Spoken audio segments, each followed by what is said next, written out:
Hey everybody, what's up? Danny here with Rem Alternus once again, doing another one of these preludes. This is number 4. Really excited to have Sarah here, also from Rem Alternus, who is going to be playing her character for the first time, and we'll get to that in a moment.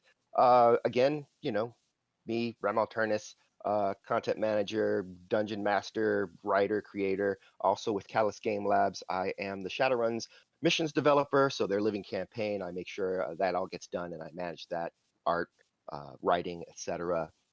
Finding writers. So we are going to be doing a new Dungeons and Dragons campaign. We're calling it like Clockwork. Sometime in the late fall, early winter time, we're going to start. And this is in a world of my creation that is going to be a companion to a graphic series that I am writing and that is currently being illustrated for a eventual release, hopefully close to the end of the year. Um, with that, let's introduce Sarah, who you know, but Hi, I'm Sarah again, CEO of Rem Alternus. I'm really excited to play in this campaign. This created world is super intense and exciting, and I'm real excited to be playing a gnome wizard, which magic is new to this world. So I get to define a lot of it and rename spells and stuff like that. So I'm pretty excited for that.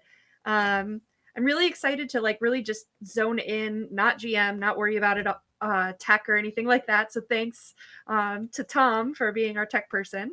And then I've got like my little uh, artificer necklace with me. I've got tiny tools. I've got steampunky stuff for the tone, and then I've got my spell book, which I will be taking notes in. So I'm very excited about this, if you couldn't tell. very nice, very nice. So yes, so this is a sort of a steampunk setting. The idea is that the world has been kind of cruising along, getting its technology done, getting to a sort of industrial revolution slash Victorian era analog to our real world. And then there is an event and sort of releases this inherent magic. And so it's new to the world, and only in the past decade or so has anyone been able to use magic and control it. The first, proven prestidigitation that said, "Hey, this is a real thing," and then people that just kind of have the ability to either harness it inherently, like sorcerers, or that are able to sort of see the patterns in magic, and then you have the wizards. So it's very new. The greatest minds are feverishly studying and trying to like figure out how to bind magic and use magic. So there's not really a lot of archmages or high wizards or anything yet. I mean, by the time that our campaign starts, probably fourth to fifth level spells are as high as they're going, and maybe a very rare, uh, very gifted individual has something higher than that. Um, so yes, very much. The way we're going to be playing this is that Shaelune is not only learning maybe spells that she finds that other people have figured out, but she is also going to be a pioneer in this field, right? Creating spells, and of course, we're going to be using a lot of the same spells from Dungeons and Dragons Fifth Edition. But in this world, in some cases, Shaylune's going to be the person who susses that out and discovers it. So Melf's acid arrow or Shay's acid arrow. And so that's going to be a fun time, I think, in this particular world. Um, so tell us a little bit more about Shay. I mean, we get that she's going to be a wizard. We get that she's probably very smart. What else is going on with Shay? So Shay is the daughter of some engineers, builders. She's a gnome. She's like what we said, 3'2". So she is wee, um, but she is really has always wanted more than just taking over the family business, and she understands science and even enjoys it. But there's got to be more out there.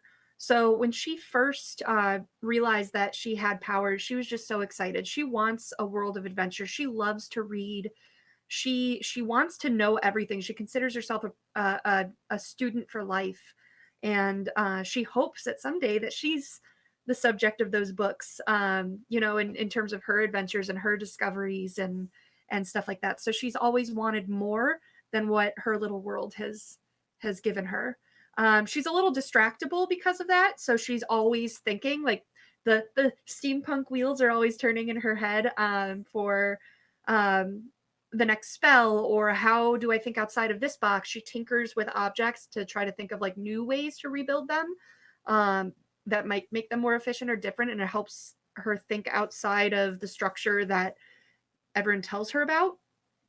Because she's always distracted and in her own head, she can sometimes be like think thought of as rude or distant or something like that, but she really is genuine. She's kind. She's very black and white in terms of right and wrong, and she will do what's right. She's a very positive light when you have her attention. Um, so that's Shay. That's Shaelune. All right. Well, I'm excited. Shaelune is from Ireland, the United Kingdoms of Ireland, which is the on our map when eventually we reveal the world map is going to be in the sort of northwest corner. It's an analog to sort of Western Europe, maybe in sort of more medieval times. Um, it's a it's a united set of kingdoms, so there's about 13 or so separate countries in there, and then they have sort of a council where all of the rulers or leaders or their representatives of these various nations go and meet and decide things for the greater good of all of the kingdoms together. In particular, Shay is from Najasakan, and that is it's sort of in the middle of Ireland, and it's mostly sort of rolling hills. And then the capital of that city is Deserin, and that is on the lake. And that lake is the lake Blair Gilead. Blair Gilead. Yes. You So we're did this having a to lot of fun yourself. naming these places. I actually have languages built for these places, and so we're using these languages to sort of build the words, and the rules for pronunciations are a lot of times really foreign. And so even as we come up with stuff, we have a lot of fun trying to say the names of these places, and maybe I'll put together a series of vocalizations that we have for some of these words so you can hear how it's really supposed to sound, even as we continue to butcher the languages that we made up for this.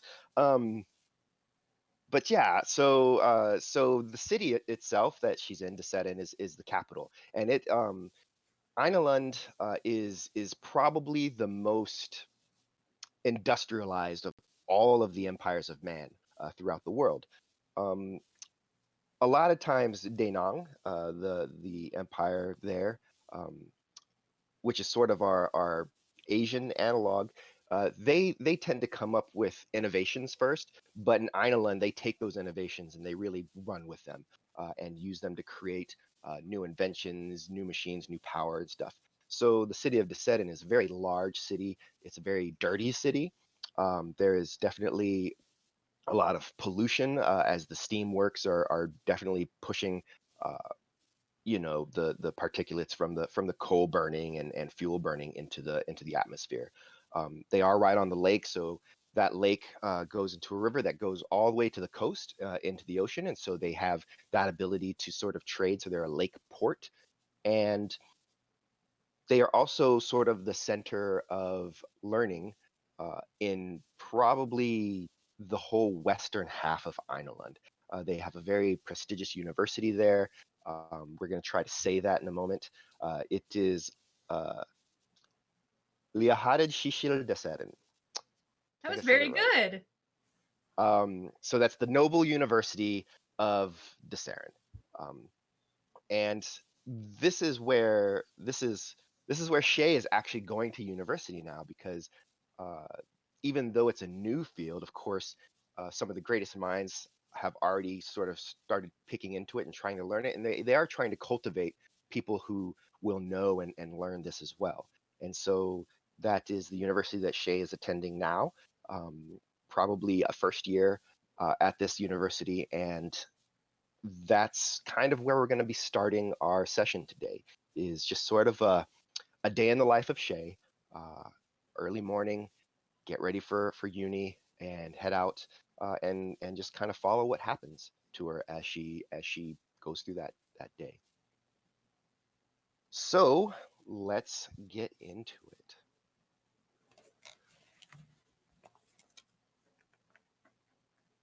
You're in the industrial quarter of Desetin. There's definitely housing in there, and the gnomes, being a sort of nomadic kind of race normally and not having roots anywhere, but still settling down as families, your family has, along with many of the gnomes that work in engineering and artificing, have sort of a neighborhood, a ghetto, if you will, in in Desetin in the industrial quarter. And so it's generally noisy all the time, but that's something that most folks get used to. Just all the noises of the machines that are constantly going night and day, the fabrication plants, the factories that are creating, various engines or other machinery that then gets pushed out kind of to the rest of the world. Regardless, uh, the sun starts to stream through the curtained windows of Shay's room, and it begins to sort of nudge her awake naturally. She kind of yawns and stretches, and almost just without even thinking or looking, she reaches over for her spell book and just opens it up and begins to read. All right. She spends some time reading in the book. Um, she's probably got several notes of things that she's working on in there, as well as a few proven uh, arcane formulas that she has managed uh, to show work and has developed. There's also a few of these magic workings that she's just been able to work into just almost habit, and so she's able to cast them again and again as necessary. And it's actually proven to be quite useful. She can light a candle almost with a snap of a finger. Um, if there's a bothersome insect buzzing around, she can just quickly snuff out that annoyance, if you will. And she spends probably between what, 15 to 30 minutes just kind of going over the book, maybe writing any notes as something comes to her. And um, and then the smell of bacon and eggs sort of wafts in from under the space, the probably 2 inches of space between the floor and the bottom of the door, um, signaling to her that breakfast is nearly ready. Yep, that's her signal and her morning routine to temporarily put the book down and get up and have breakfast. So um, she puts wraps her book up and gathers all of her things for the day and heads down to the kitchen. All right. So most of the apartments are definitely built. They're small in sort of like how much space they take up on the ground, but they do build up. And so there's about 3 levels in the Iun household. Uh, and so she does go down the stairs uh, to see her parents, um, and they are, let's see, her parents. Tralas Iun is her father, and Era Iun is her mother. And um, and her father's already sitting down with a plate as her mother is preparing a second plate, probably for her. Um, and yeah, her father looks up. Um, oh, look who's come down then. Morning. Ah, morning. It's another busy day at uni for you. Yeah, we have lots of plans. We're going to practice what we've learned, and we're going to test out a little something we've been working on that would be a big innovation for the identification of artifacts and kind of the history about them and what they can do, if they can do anything, and it's going to be a really exciting day. All right. I suppose that's useful. Um, have you ever been thinking about, you know, putting together the magic with the machineries. That's actually something we've been discussing. My professor and I have been thinking about as we find and practice these ways, is there a way to contain it? And is there a way to put it into another object to be triggered at a later time? So it's definitely a theory at this point, but not something that we've been able to figure out just yet. Right, right. Well, I suppose that would be a start then, putting it into like a singular object. But I just imagine like, you know, a steam engine that can fly, or well, I'm just being fanciful, I guess. Um, Nothing's your fanciful mother, anymore. We have magic. your mother puts a plate in front of you and looks over. Oh dear, she'll pursue magic in her own way. It doesn't have to come into the artificing and and engineering that we work with. Um, and he looks up and says, I know. I just, it would be nice, huh? And why couldn't it? It's something we haven't determined whether or not it's possible. So why not do the research? And honestly, I haven't seen anything that I don't think is possible yet. So it's just what we don't know, and we continue to study so we can learn it. Right. It's like a new science, honestly. It is, in a way. Yes. It's still manipulating energies in a lot of ways. So I agree. That's very astute, Dad. Proud of you. Well, you know, I'm a I'm a forward thinker myself, so I imagine that the first uh, technologies seemed probably fairly magical to those who went without for, well, eternity before then. So, I'm sure. I think there's still people in our world who don't understand those steam engines the way they run now, and it could be very magical for them. So, um, but yeah, Dad, I've got that kind of integration on my mind, definitely. So it's something I'll stew over, and hopefully someday we'll have a solution. well, that does sound wonderful. Your mother sits down with her own plate and just kind of muses as well. It's quite exciting to think that our daughter's just going to be one of the first great minds of magic in all of the United Kingdoms. And they both sort of chuckle at that, and they're obviously very proud of their daughter. And the conversation turns to just sort of the day and what your father's got to do, what your mother's planning for the day. Both of them actually are artificers and engineers, and so um, they both actually work in the same shop, which is nice for them. Um, but sure enough, it doesn't take long to finish breakfast. It's a modest breakfast, a couple of strips of bacon, probably two eggs. Um, for everybody involved. And I test out that, prestidigitating some different flavors of the food in front of me. Like, wonder if I could make this saltier, or wonder what it would taste like instead of bacon. Maybe I could have it taste like the chicken Mum made last week. Like, right.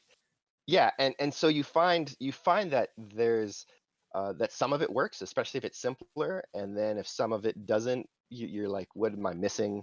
Uh, and it tends to be some of the more uh, complex flavor combinations, because then you're actually having to sort of remember the combinations as opposed to just saying like, it tastes like this sort of herb chicken. You realize that you're actually kind of having to think of what herbs are in there, and then remembering what those herbs are like, and then kind of putting that together.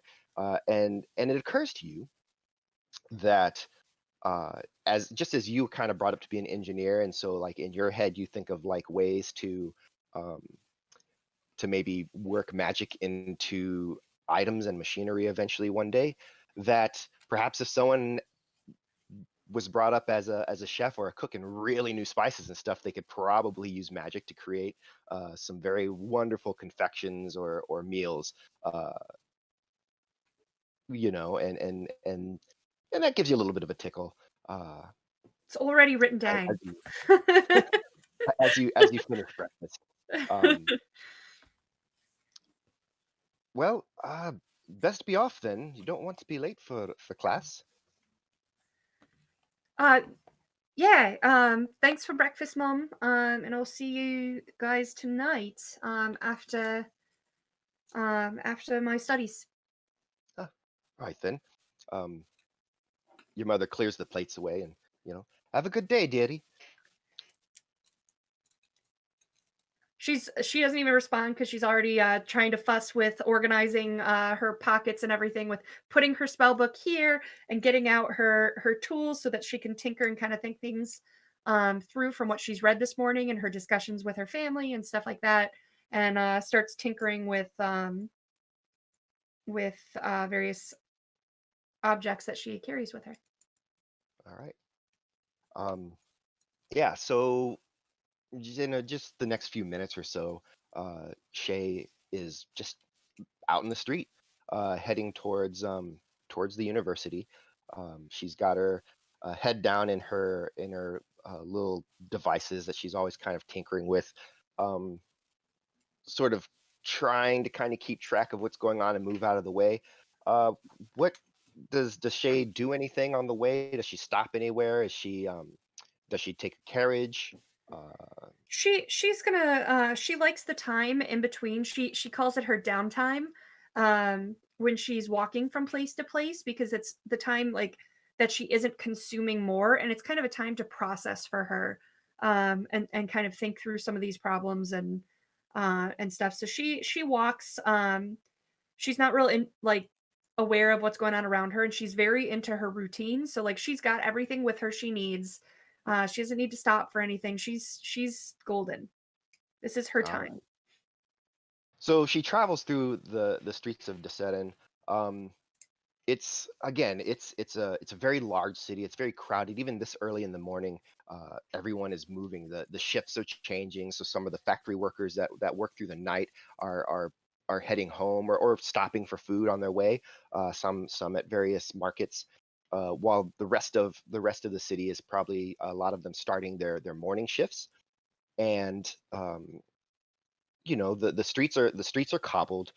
There's separate sidewalks for most of the pedestrian traffic. Some of the pedestrian traffic does spill a little bit into the streets, but not so much so that wagons and carts can't travel through. Many of them drawn by various beasts of burden. Um, the air is always sort of tinged with this sort of sulfurous metallic scent that most folks just don't even notice. They're just so used to it.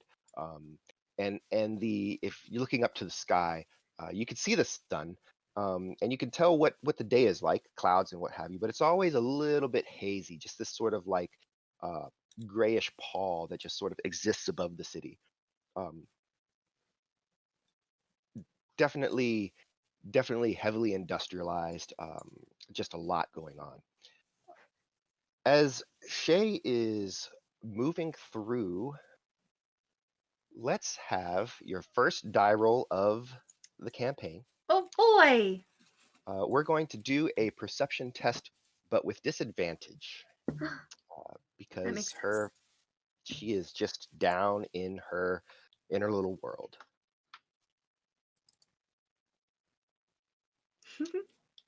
A 9.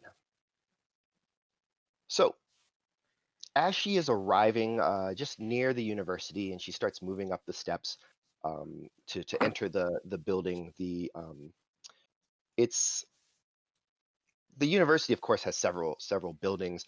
This particular building is um, not one of the larger buildings, and it houses the newly sort of made magical studies section of the school. There's about 3 or 4 classes and professors, and then there's also some sort of just sciences and the like as well. And then there's a few athletics, like an athletics department, sort of tucked in the back. Um, and then behind the building is a large field where a lot of the athletics are played. So as she's moving up these steps, um, suddenly she just gets bowled over. Um, as just kind of moving, she must have just stepped in front of somebody that was also moving quickly and with purpose. She just kind of gets knocked down. The individual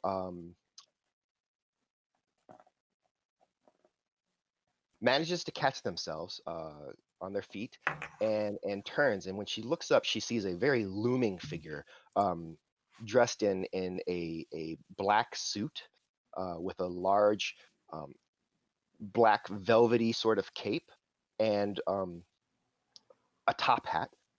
Just kind of, it goes up. There's a sort of a maroon or burgundy sort of band around the top hat.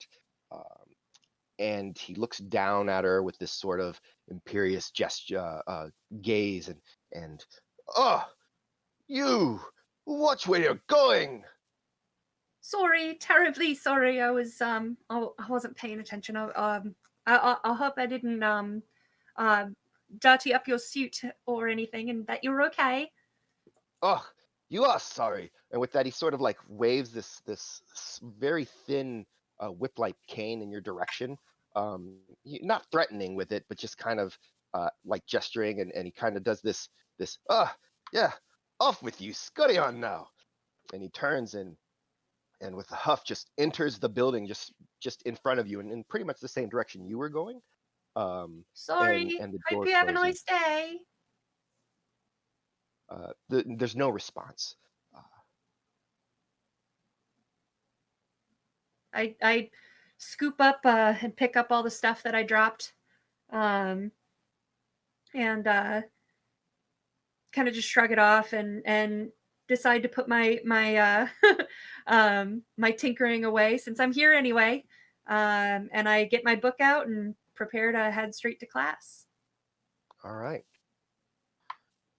So with that, you head into your class, and a normal university class. There's a professor or a amada that has several students, but finding those with the gift of magic, and especially the university style. So some people are born with the gift and can sort of naturally harness it in limited ways, of course, and those are your sorcerers.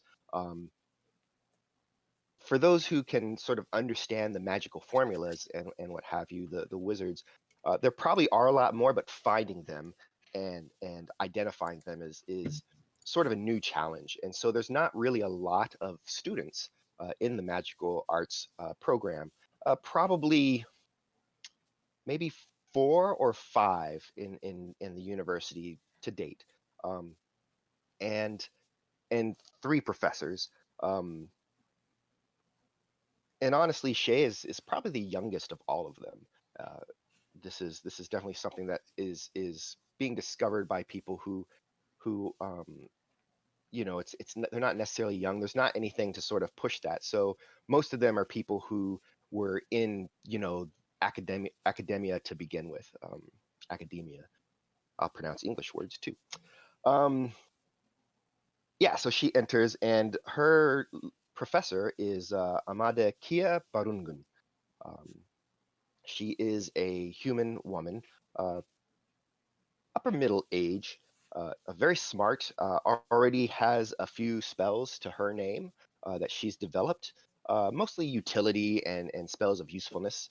She's a rather um, practical sort. Um, and as Shay walks in, she looks up. Oh, good morning. Good morning. How are you today? I'm I'm all right. I've been thinking. My dad brought up something about you know how we're talking about putting magic into an item or having science and magic and how do they work together if they work together. So he just had me thinking on my walk over here. And, anyway, it's a good day. And you? Oh, well enough, I guess. Um, it's there's a couple of dignitaries visiting today, so uh, we had a meeting this morning, and there'll be some some sort of round table discussions around lunchtime, but nothing for you to worry about.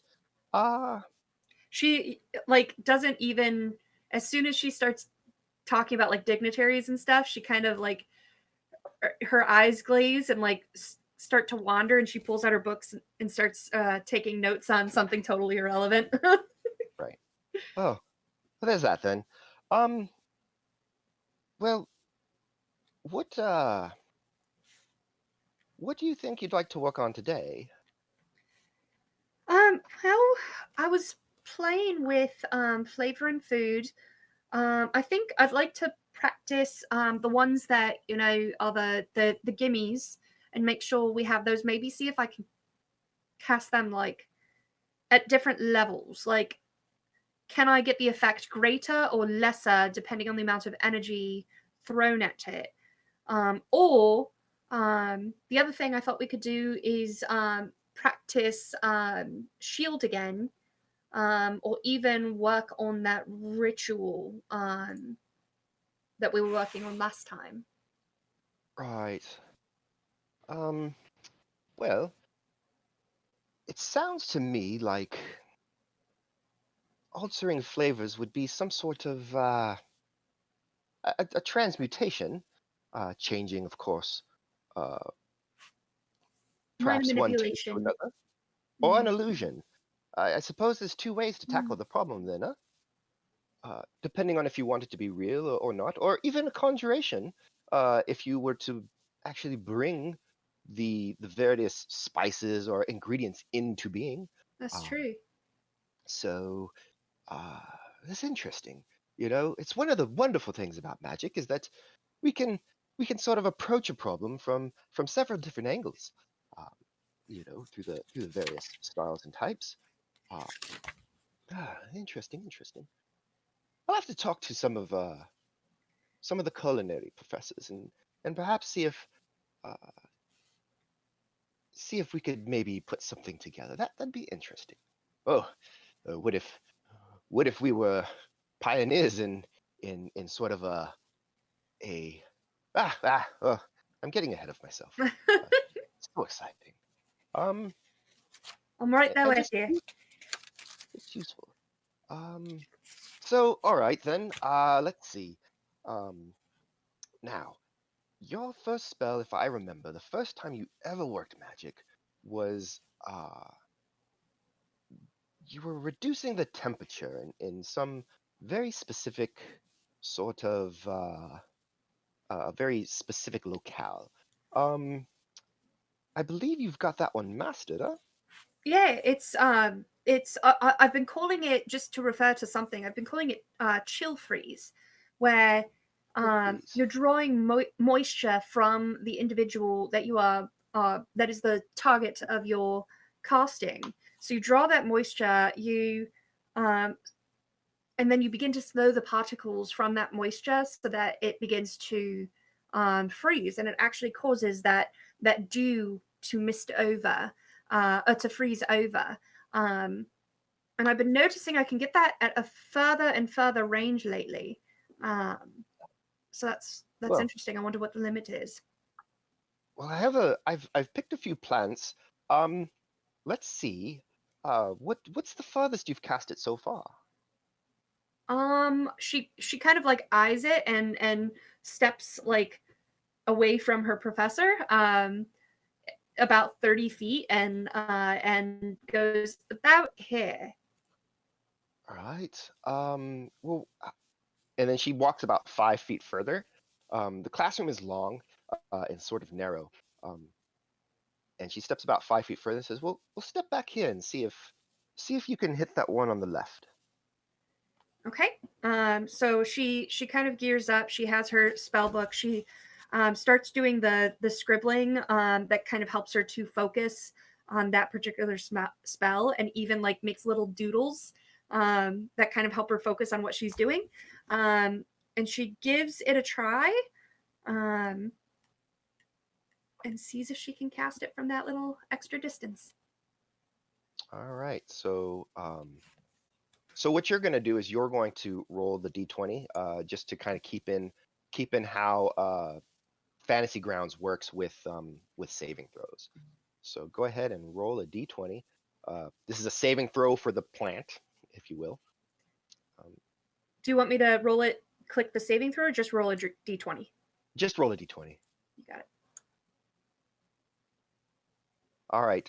So as you do so, the the the plant sort of like wilts just a little bit, like some of the outer tips of the leaves, but the plant itself doesn't freeze. Um, and Professor or Amada Barungan says, well, looks like it was touched. Give it another go. She kind of exhales. She's like, I just need to slow down. I need to focus.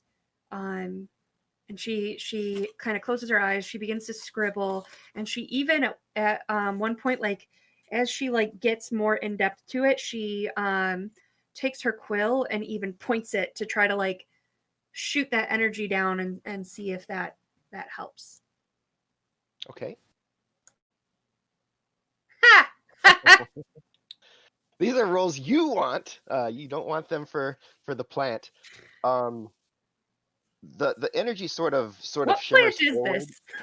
forward, um, and it just it just feels like maybe something's off. Maybe you're still a little shaken by being basically kicked by some large burly fellow just moments before. So yeah, like you're just like, what's going on? Well, you seem a bit off today. Yeah, maybe it's the distance. Maybe I'm just not approaching it right. I probably just need to practice and think about alternative. How do I adjust for that distance that is just a little out of my reach? Right. Um, Or maybe this is the end of the range of magic, or just this particular type of magic. I don't know.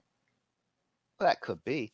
Um, well, I was thinking of this particular spell because I was, well, I was thinking about how uh you said that you drew moisture from the targets and then froze it. But what if we were to sort of, well, instead of just freezing it right around the target, you were able to sort of explode it outward with force. And so I kind of thought about that and that the way that you would change that. So perhaps that's something we could think about, Right. um, and you could maybe work that problem. So Um, it would explode out from me or the target. the target, I Mhm. believe. So you would you would send the energy that would draw the moisture as you were saying, and that would then explode outward. Um, Right. All right. Um, yeah. I have some thoughts on that. Um, let me think on it. all right. Um, it'd be like a conjuration, right? You're conjuring the moisture from the target area. Uh, hmm, uh, it's it's definitely not an evocation. You're more taking away energy. If you're reducing temperature, that's a reduction of energy, not a creation. So I don't feel it's an evocation. Hmm. Uh, um, it's definitely a conjuration. All All right. right, So bringing it into being. right. Hmm. Well, yes, pulling it from somewhere, wherever it may be, creation. Um, yeah. So, well, work on that for a little bit, and we will see what we think, perhaps in the next hour or so. Um, go over some theories. She's already writing. Well, I see you're right at it. Um, well, okay. And with that, she goes and sits down at her desk. A lot of your classes with this professor, with Professor Brungen, is sort of like this. It's where you sort of talk about some theories, and both of you tend to sort of work on things separately.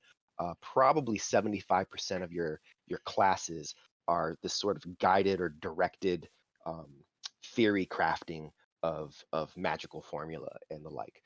There's a lot of failed experiments, but each failed experiment is actually lessons learned. Um, Mhm. a lot of them that showed promise are still like sort of tacked up on a board.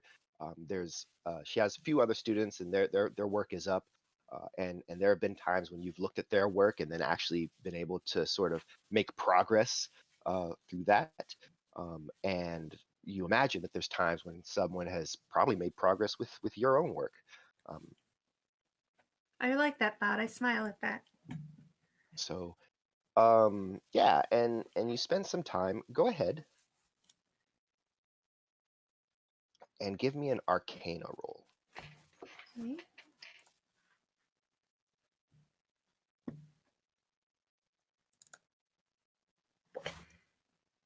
What? Ooh. I'm You, distracted you can today. blame. I'm gonna say you can blame John for this. John, like at the beginning of his session, he was taking all the good rolls. I think he might have like sapped all the luck out of Fantasy Grounds for you. Um, This is trying to have me roll well, kind of, and then but it's and always then against me. it was like, ah. Um, so yeah, you spend about 30 minutes at it, and you realize that you're just going about it completely the wrong way.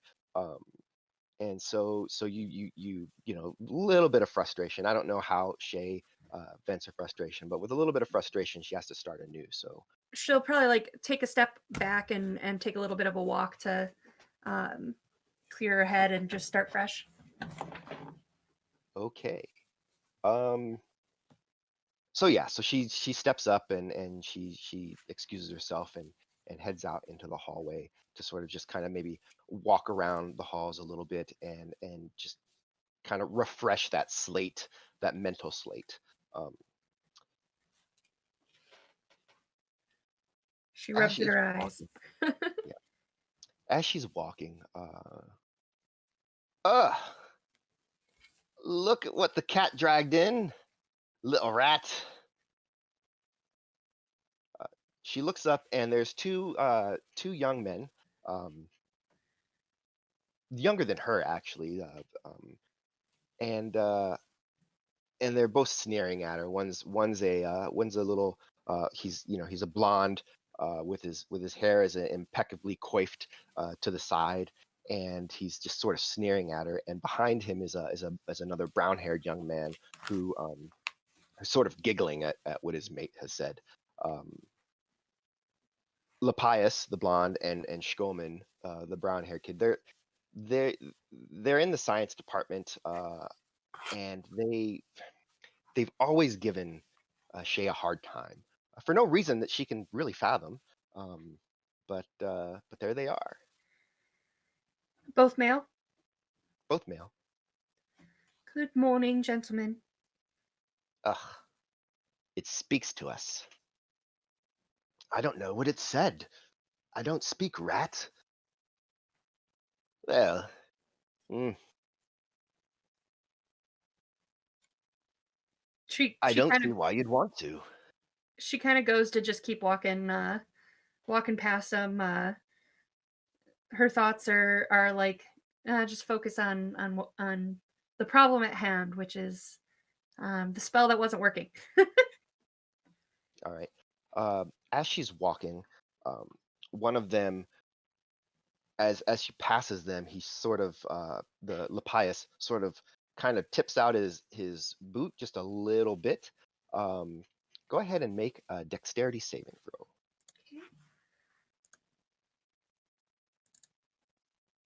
There we go. All right. She kind of ducks back, and is able to avoid his boot, and he looks down. And he's like, "Sorry, didn't see you there." Uh, I'm sure. Gentlemen, I hope you have an excellent day, and I try to kind of Ugh. keep on. Scurry on then, rat, scurry on. Ugh. Um, and then they kind of laugh and walk down the hallway towards the far end of the school, where the exit is, and to head out the back. Um, yeah, so that's a thing. It happens from time to time. I don't know if Shay's necessarily used to it, as people say. Um, She honestly, she's so distanced from most people that she probably thinks it's like natural social interaction. She's just oblivious to. right. Um, as she's continuing on, uh, she hears the sound of a click behind her, a loud click, and then sort of a creaking of hinges. Um, Looking back, she sees, kind of stepping out of a doorway, that same individual from before, the man with his suit, the cape. The hat is in hand. His other hand has his whip-like cane, and he kind of brings them together so that he can close the door. Um, he kind of looks up and down the hall. Give me an insight check. Insight.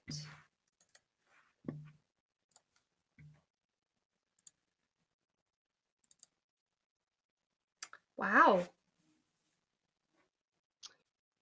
So, rolling a 20, and with your bonus, it's a 21 is a total. Um, he definitely feels to you like he's being furtive. He's you get the sense of like skulking almost, as he leaves from that door. He looks up, and as he sees you, you can tell that he seems surprised and perhaps a little annoyed that he's been spotted. Um, I but I'll try to cover for it. And hi uh, again.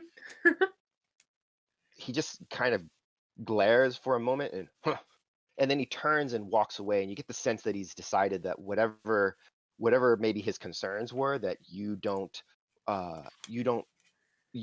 meet the threshold of being someone to be concerned about.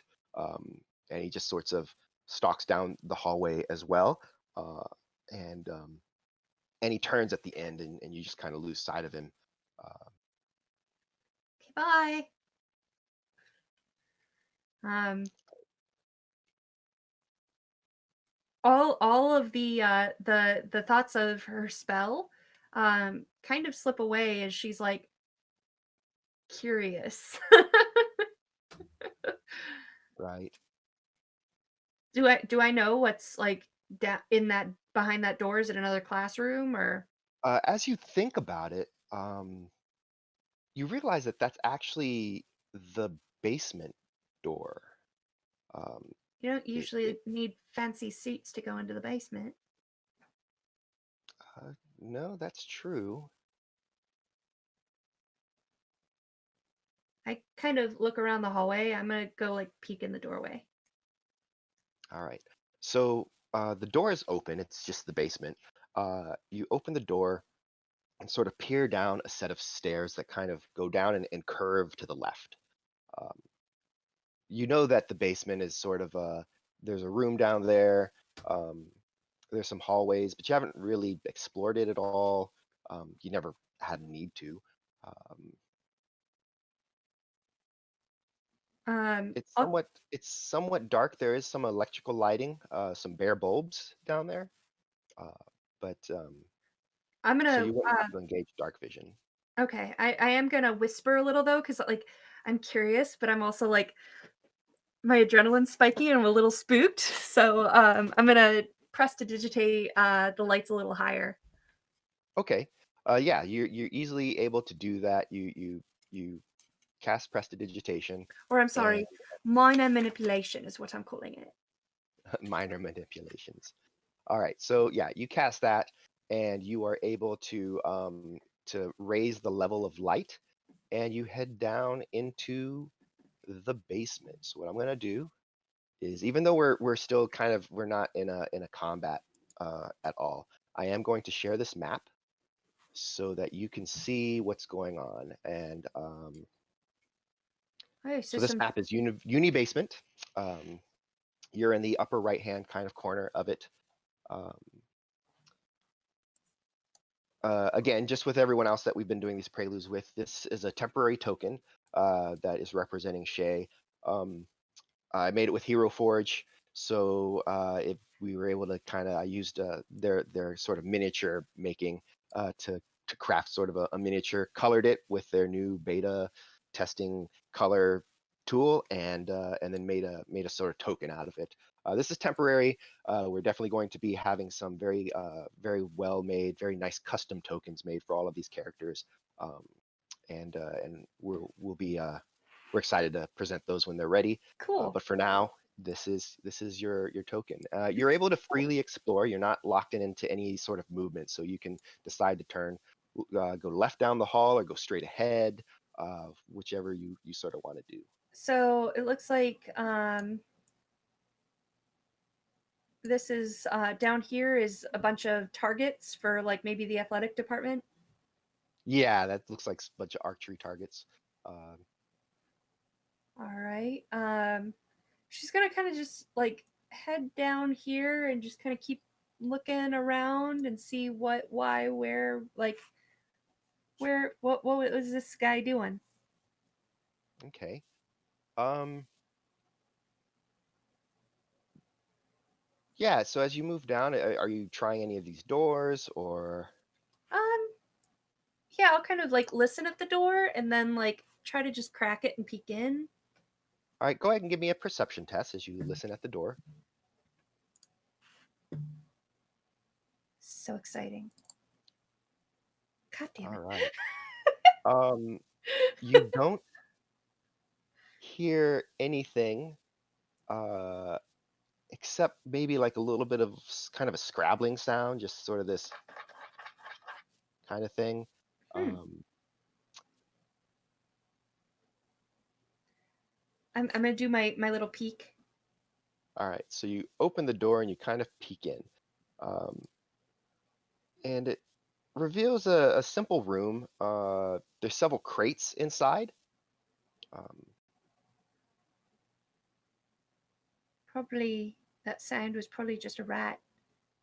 Um, I can't. Are any of the crates open? Can I tell what's in them, if anything? yeah, some of the crates do have their tops off. Some are a little bit open. Um, so you enter into the room then. Um, you hear that scrabbling sound kind of uh, happen again from a couple of places behind the crates very quickly, and then it subsides.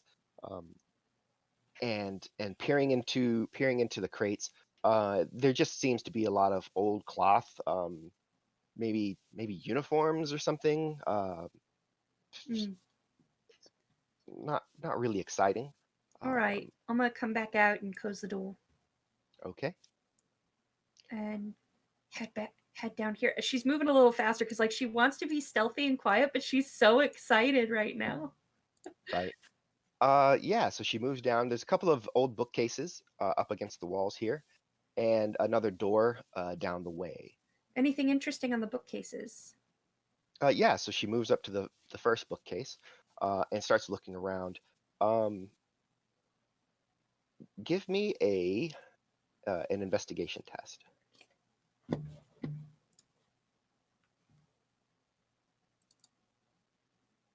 Yeah. Okay, so looking at the bookcase, she's able to see that a lot of the books are just, they're old science and engineering books.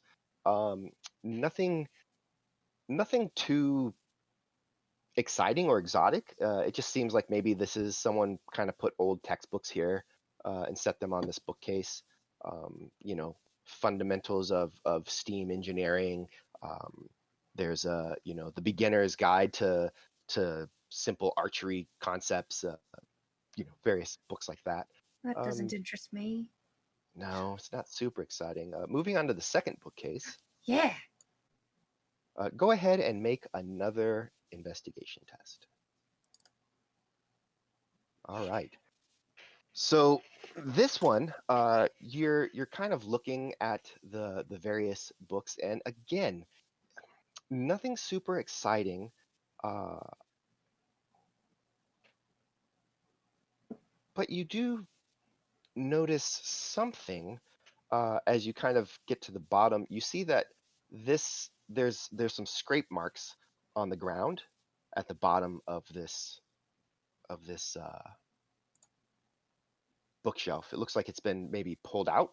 Oh, Uh, as soon as she sees that, she goes, "No way." she's gonna she's gonna try to shimmy it like and see if she can like there's gotta be a hidden door. There has to be. all right. So she kind of like tries to pull and give me an athletics test as she pulls on it.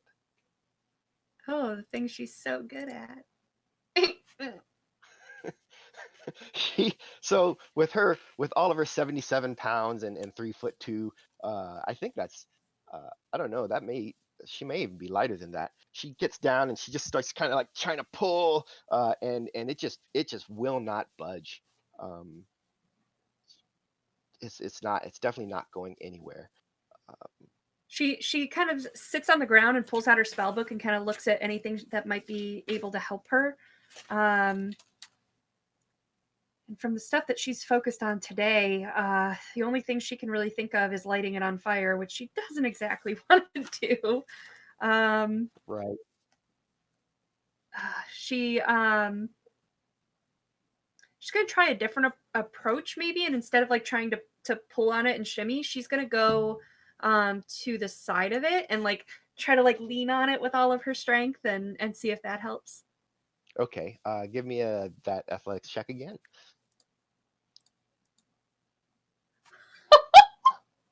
All right. So you Brains rolled a are natural 20. brawn. However, the difficulty threshold of shoving this bookcase in that direction in this way is higher than 19. Uh, so despite rolling the natural 20, she is No. not able to push it. Um, that said, uh, like she feels like she got like a really good angle on it, and feels like under normal circumstances it should have gone, right? Like it's not so heavy that she shouldn't have been able to push it. So there's perhaps something else going on here. Ooh, it's like a door.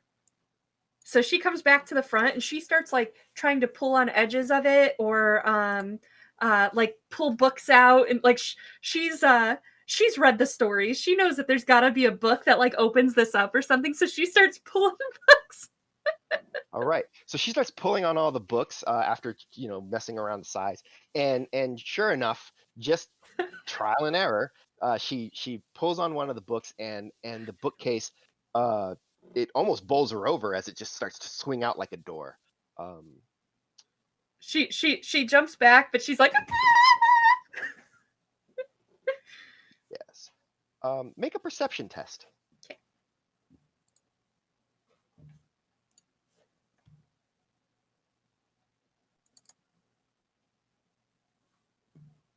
As the door opens, she realizes that she had kind of noticed this before, but it was so faint she didn't really pick up on it.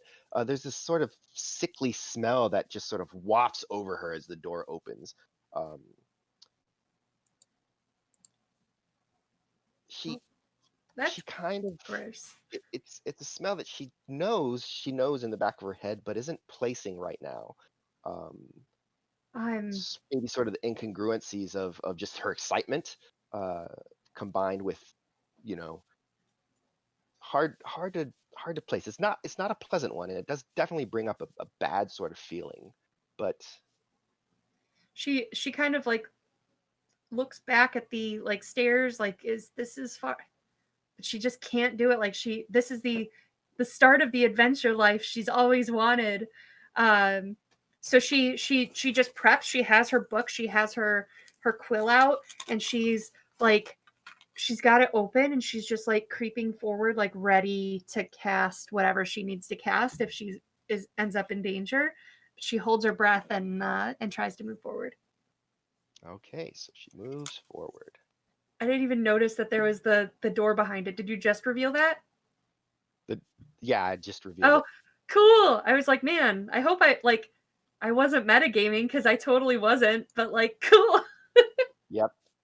Yeah, everyone will see that door appear.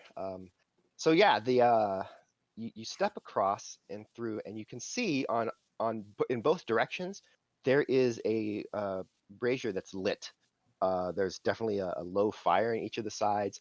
There's some growth here if you look to your right, but to the Mm, left side of the map.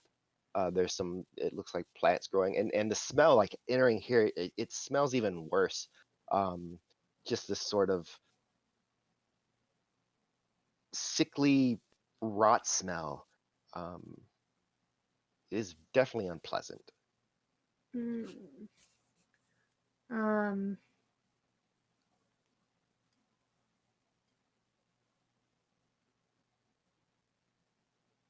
she's gonna, like, she takes mental note of it and is like, I'll need to place that, smell, but for now, just to not distract me, she's gonna prestidigitate a more pleasant smell around her, Okay, and then she's gonna head this way all first. right. So she heads that way first. So she moves kind of quietly, not really knowing what to expect.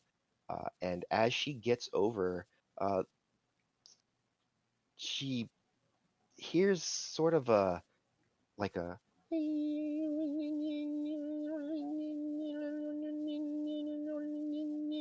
kind of sound, just kind of droning on. Um, Small machine or something? hmm. She's gonna, like, come And right then up as to she this edge, moves peek. and peeks around the corner, she sees somebody lying on a table. What? Oh! It's so not good! Yeah. Uh, Okay. Um, she's gonna, like, her eyes go wide, she's gonna kinda nod, and she's just gonna back. Like, adventure is fun, but this is way fucking beyond her. So she's just kind of inching back toward that door. so so as she sees that, and so the yellow on the floor is glowing a little bit. The lights, there's definitely lights kind of glowing very faintly from that table. As she backs away, however, I gotta move you back over here because No! Oh, shit. uh she's staring wide-eyed at it, and then she hears a clang clang from behind her, as she turns and she sees sort of kind of shuffling out um into this space. uh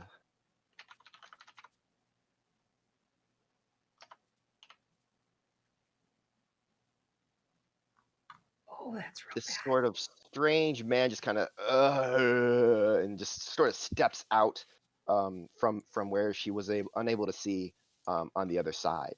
um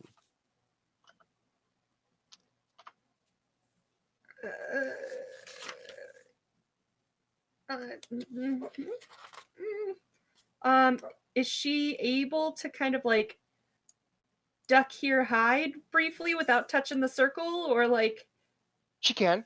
okay. She's quite small, and she can kind of duck back and try to hide. So go ahead and make a stealth check, as Definitely don't. she hopes that she wasn't seen. Yeah, and I definitely don't wanna go that direction, but Uh, all right.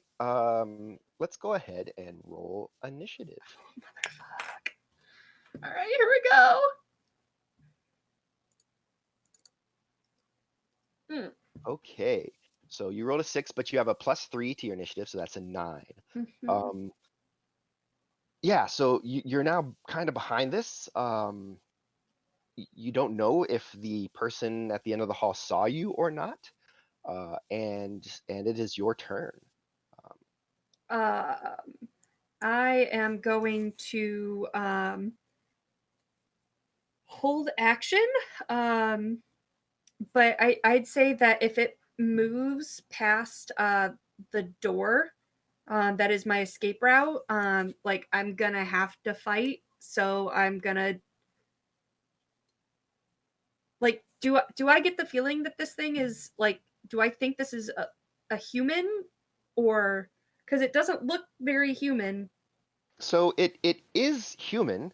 It just also like is very strange, and so we have to you have to understand in this world that a lot of the things that come from magic are unknowns, right? So like in this particular case, uh, if we go into the metagaming of it, this is very obviously some sort of undead being, and but that's not a thing, right? Right.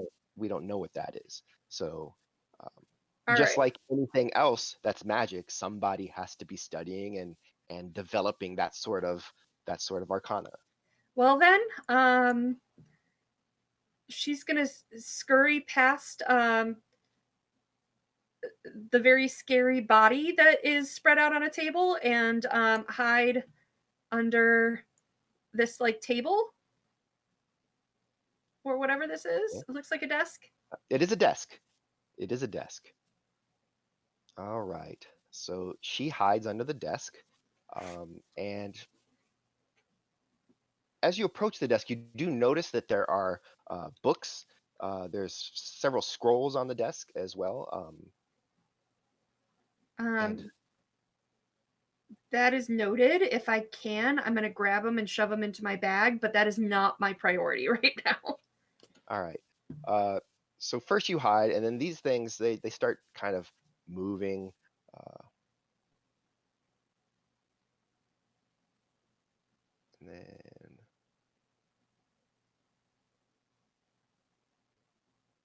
all right. So that brings it back to you. Um,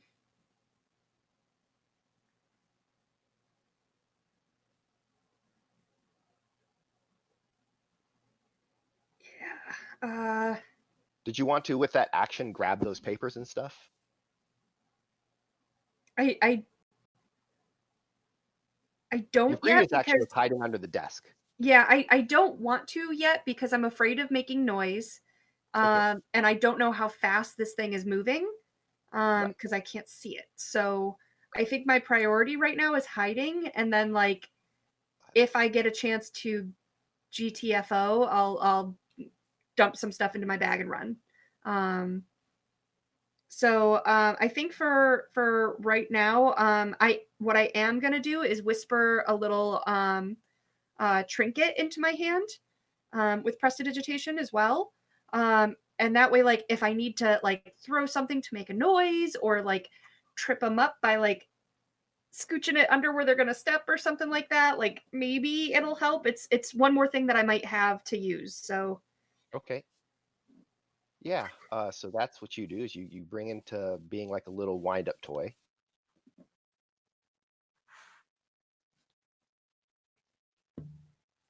You can hear them. You can hear them actually. You hear like multiple footfalls, um, shuffling, just kind of like it's like they're dragging their feet along the ground, and then you hear that quintessential like,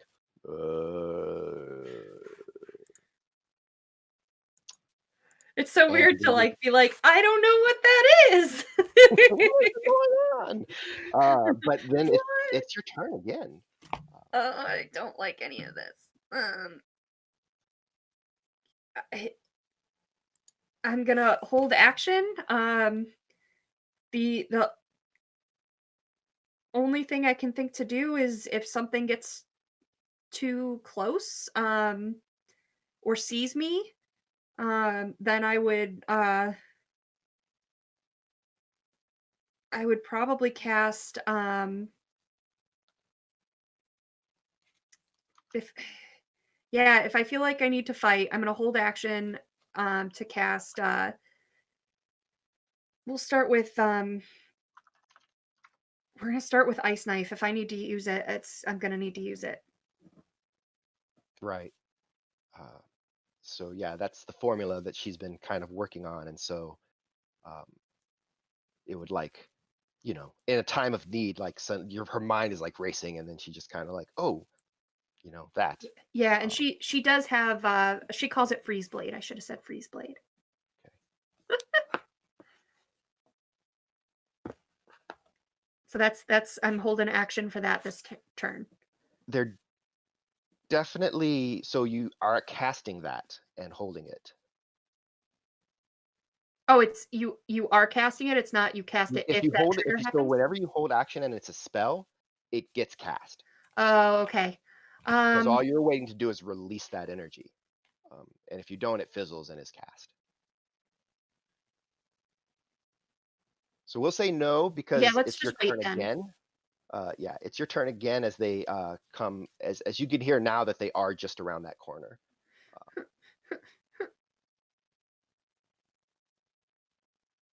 So what do you want to do? Continue I'm hiding? hiding. All right. So the first one comes around the corner, and then you see its feet. You can't like see the top of it. The table's sort of in the way, and it sort of stops there, just seemingly uncertain. It's like, um,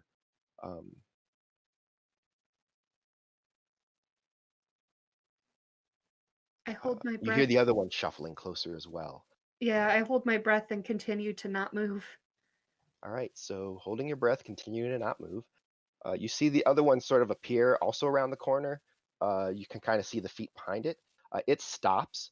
Um, it stops its shuffling, and the other one, the first one that came around, doesn't move. It's just like you see it just kind of wobbling a little bit, and then just both of them are just like,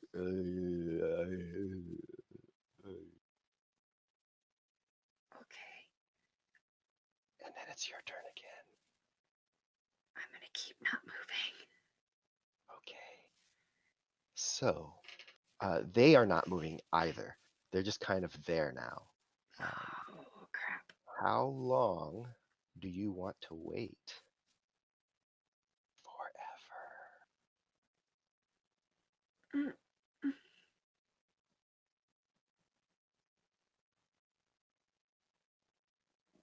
I'm gonna wait like 10 minutes. Okay. So you're sitting there and you're just quiet, um, maybe a little bit of perspiration, very nervous. And these two, they just literally, it's like they're just kind of rocking on their feet, and the minutes sort of slip by. You still hear that sound, that it's coming from that table, and you can kind of see like there's an alembic on the at the head of the table, we'll say, and you can see like this sort of liquid kind of traveling through some tubes and dripping out into the table along this. Uh, and you remember as you pass by, it's sort of this like line where the liquid is falling in and mixing into whatever else is in that, um, and it just kind of keeps humming like that.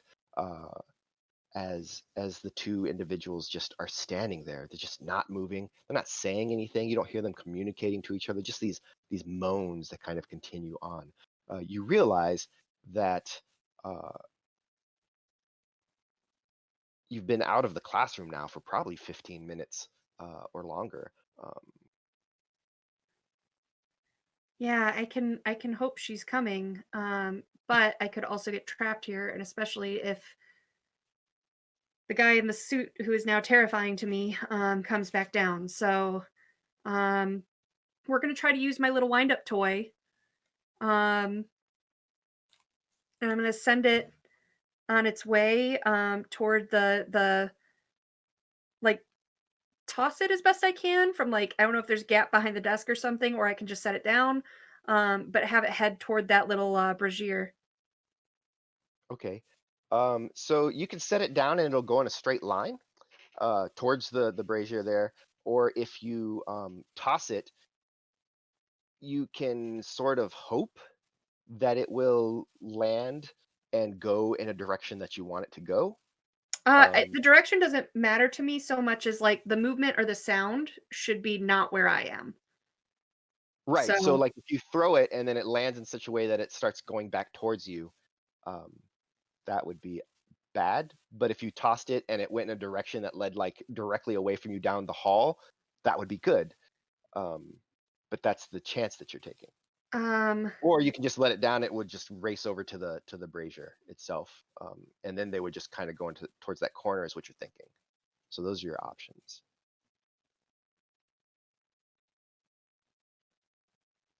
eh,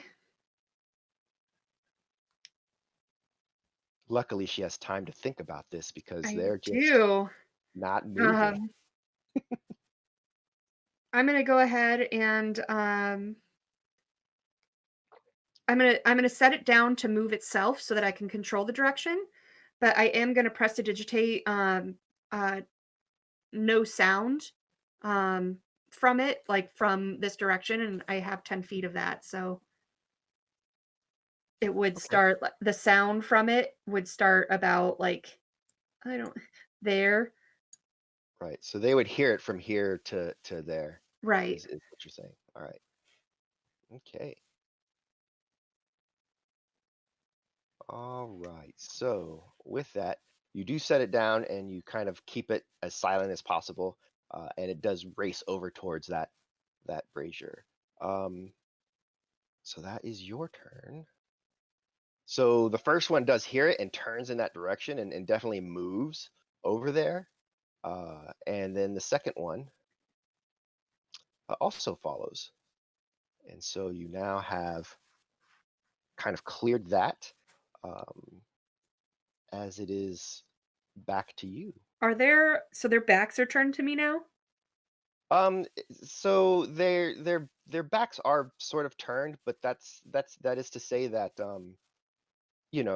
if you try to dash out and run, they'll notice, but if you can manage to sneak That's what past, I'm you might thinking. be able to. It's the only shot I have before a fight. So let's do it. I'm gonna sneak real hard. I'm Okay, a so your prestidigit. action Yeah. is to stealth, and the prestidigitation can kind of fall into that, but it definitely is just a straight up stealth check, Okay. and then you can make a movement. Okay. Okay. I'm so nervous.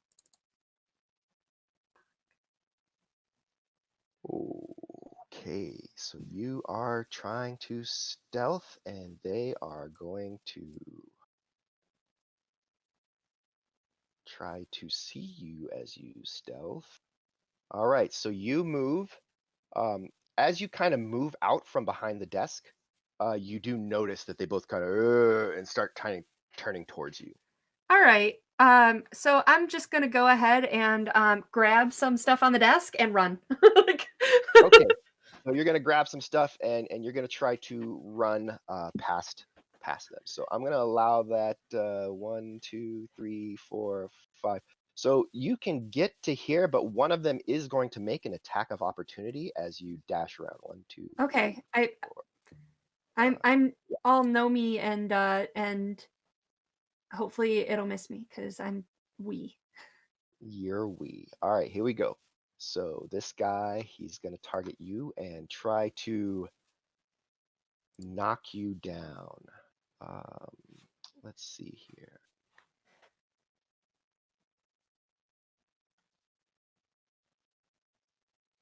That is a miss. As you go by, you just like "Roar," like that, um, and you just get this whiff of, and you realize you've placed it now. It's death. It's the smell of rot and death, uh, and and it's very unpleasant as he does that. On their turn, um, let's see here. One, two. They both make their way towards you. Um, and both of them are going to have an opportunity to try to knock you down. I'm gonna I am gonna cast shield if they If you need if to, they hit yeah. that's a miss. And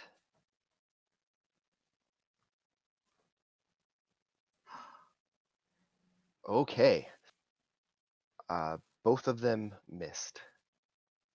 Okay, bye. On your turn, what would you like to do? Running. So, are you going to dash or are you going to take a disengage action? So, do, If you disengage, you can then move your yeah. movement without attack of opportunity. Do It did seem slow. I better see do What I they think are. they are dead? They look like they're dead people. They look their eyes are have that gray, like they're like super cataract look. Their flesh is doughy and pale. Their hair is just scraggly and just looks greasy. The clothes are tattered. Uh, I'm gonna their take the nails are actually broken and cracked and chipped. It looks like maybe when they're alive, they're trying to like claw their way through something. Um, it's yeah, I'm gonna disengage. Okay, so you disengage and then move 1, 2, 3, 4 right to there. All right, so you disengage and move. They're just kind of shambling towards you as they're moving forward. 2, 3. Unfortunately, they are quite slow, and that's as far as they get. So back onto your turn. Uh, you are going to what? Out the door. So out the door, and then Up the stairs. all right. So you are running out the door. I'm gonna Uh, try to shut the door too. I don't want them Okay. coming out So with me. so as an action, you Yes. push the book back, and then yes, that the bookcase actually chunk, and you can hear the two creatures kind of milling behind it, but and you kind of hear them bumping into it, but they don't seem to be opening the door as you kind of stand there. And, Okay. Um, I am taking off to find Barungan. okay, so with that, you do leave. Um,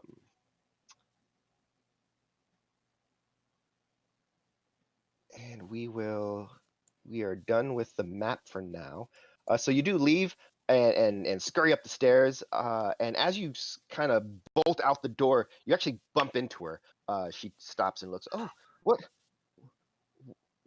What's wrong?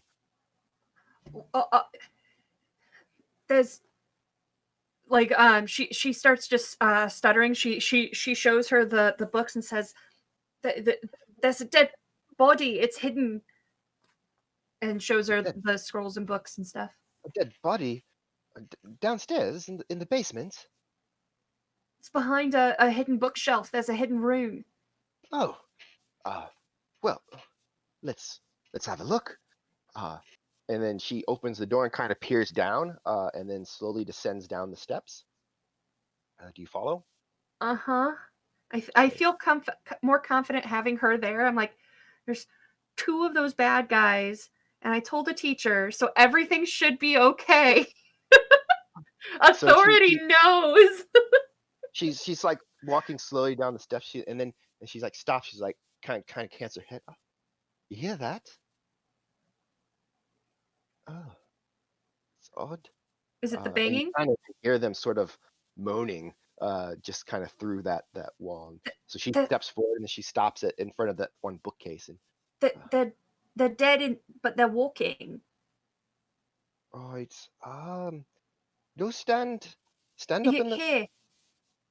the you pull the door the book, or you point I to it. point at the book. Okay. All right. Stand up uh down the hallway where you can see. Uh and so yeah, she has you kind of move um to like here. And then with that she pulls the book and the door opens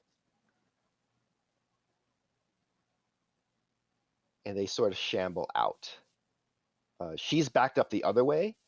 So they step out. It is your turn to do something if you want to. But she shouts out, "All right, now hit it!"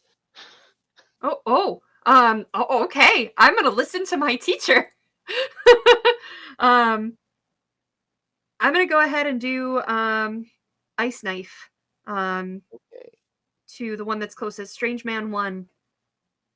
All right. So at Strange Man number one, go ahead and so you have him targeted now. So he's Okay. targeted. So go ahead and cast the spell as an attack.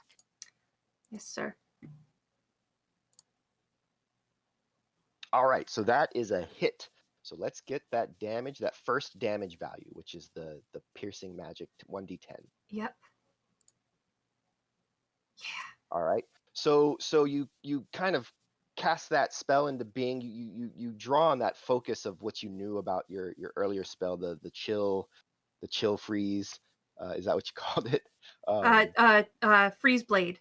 Oh, Chill well, the Freeze other is one, the one from before, yeah, and then this right? is Chill Freeze freeze, Blade. and you draw mostly from that, and then you kind of empower it, and you add a little bit to it and that formula that was eluding you before kind of crystallizes in this moment, and you kind of send that energy towards, and then it like pierces and draws that moisture out again, and then that casing shatters, and that the shards of ice kind of fly out towards both of them. So now both of them are targeted.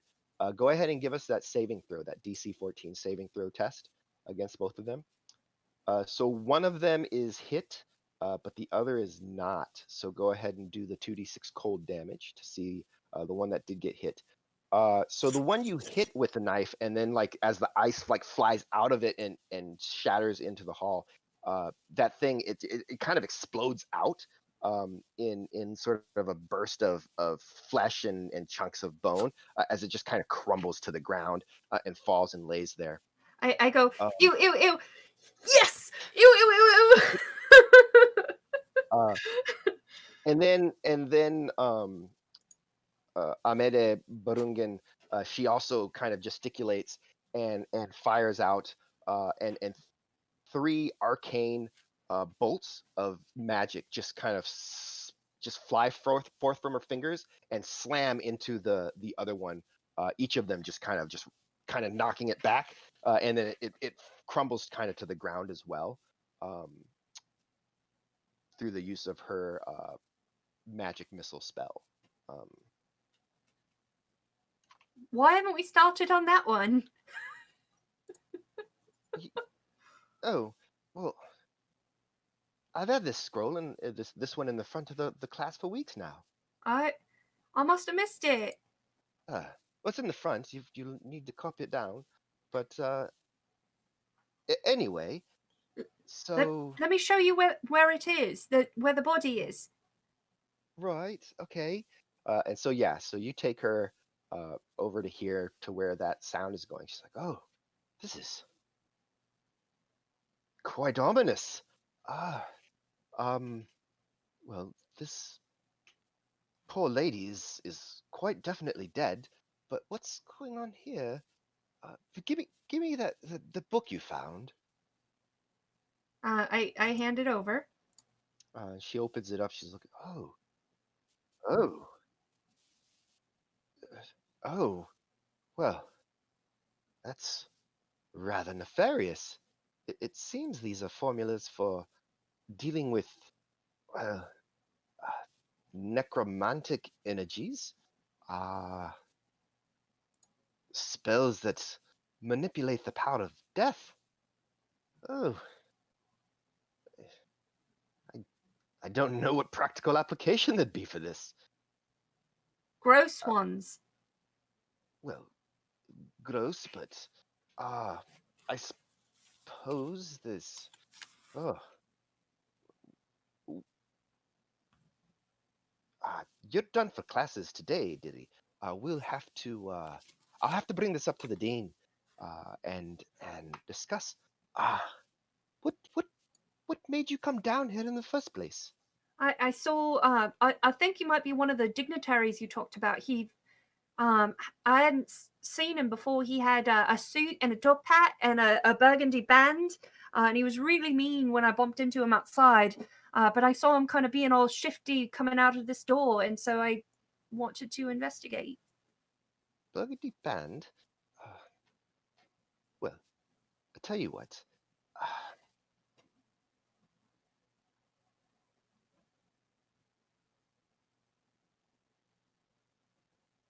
we have a meeting, lunchtime. Uh, just quick knock on the door, and when you enter, just note which seat he's sitting at. Hmm? And then after the meeting, you let me know. All right. All right. Well, come on then. Let's get out of here. Let's clear out of this. Um, she kind of peers down the other way, and as she kind of turns that corner, you hear her go, "Oh my, oh," uh, and then kind of comes back. What Uh, is it? it's sort of more of the same. Uh, no need to go and look. No, Uh, no, we'll just, no. I'm good. I'm good. just head upstairs then. All right. And with that, both of you leave from the basement, and I then know you that go was back to the classroom. I know Hmm? that was really scary, but also kind of cool. We kicked their butts. Right. Yes, we did manage to put down two shambling dead people. Uh, I but try to give her a high five.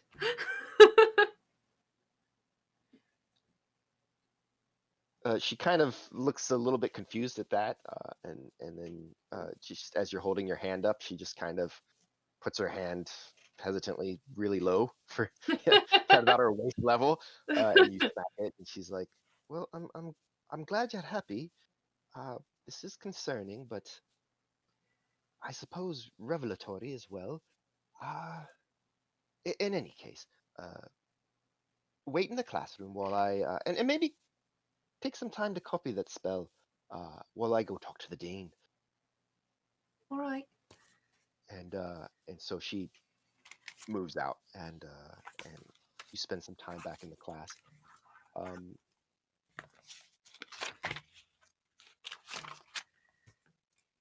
it's a little while later where she returns.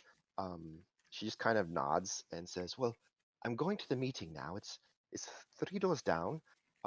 Just in the next 15, 20 minutes or so, just pop in real quick, whisper something into my ear, oh, I finished the spell or whatever. But mark the individual, uh, mark him, and then when I come back, let me know." I will. So then she heads off. You finished the spell already, kind of copying it down into your book. Of course, that is Magic Missile. Yeah. That is a spell in your book now. And after several minutes pass, you head back down the hall. You knock. Someone opens the door, and as you enter, you do see the individual sitting two to the left of Amada Barungan, and you just kind of whisper into her ear and take off. Um, Another hour or so passes, where you're just kind of filling the time with more study, and then she comes back into the room. Oh, so which of the men was it? He was sitting two to your left. Laura Taurus? Oh, hmm, interesting. I didn't take him for a practitioner.